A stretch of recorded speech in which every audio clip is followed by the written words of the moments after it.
For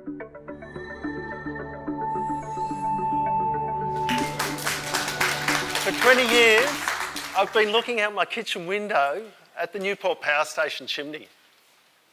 I flick a switch in my kitchen, I generate a demand for electricity, and greenhouse gases come out of this chimney.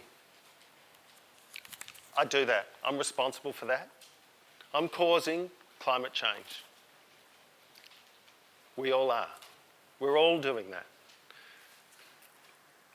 The single easiest, most effective way to prevent global warming is to stop burning fossil fuels.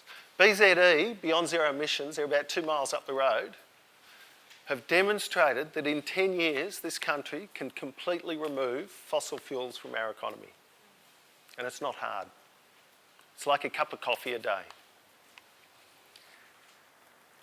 Burning fossil fuels kills life on this planet. It's that simple. It really is.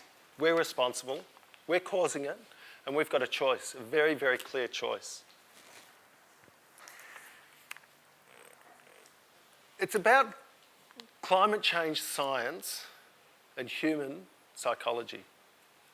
It's this clash between the science, they've demonstrated it's happening, and we're the cause. And the psychology, our choice, our behaviours, our greed and our fear. Our greed for what's comfortable, what's nice, our accumulation, and our fear of change. Our fear of perhaps the unknown or something a little bit uncomfortable.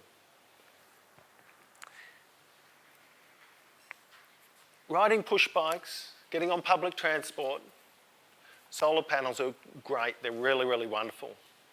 But they're all manufactured. Everything you see around you is manufactured with fossil fuels. We've got to stop using fossil fuels.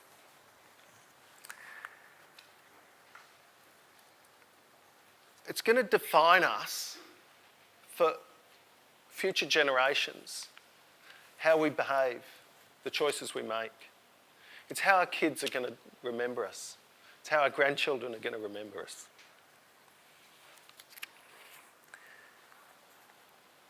It really is an emergency. It's happening now. It's all around us.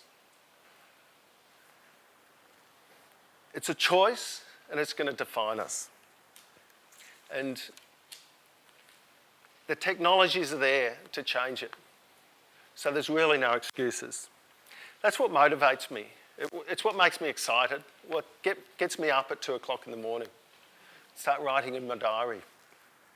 There's a new economy upon us, new society, new way of doing business.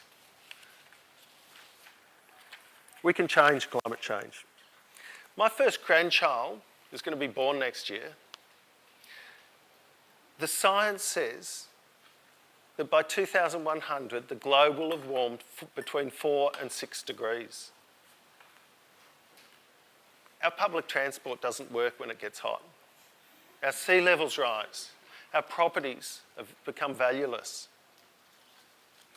Hundreds of millions of people start moving because they lose their homes. Societies collapse. My grandchild's going to be 85 in the year 2100, and I'd like a livable, equitable world. Every single one of us has a choice. We all have a responsibility. It's what's proper and good.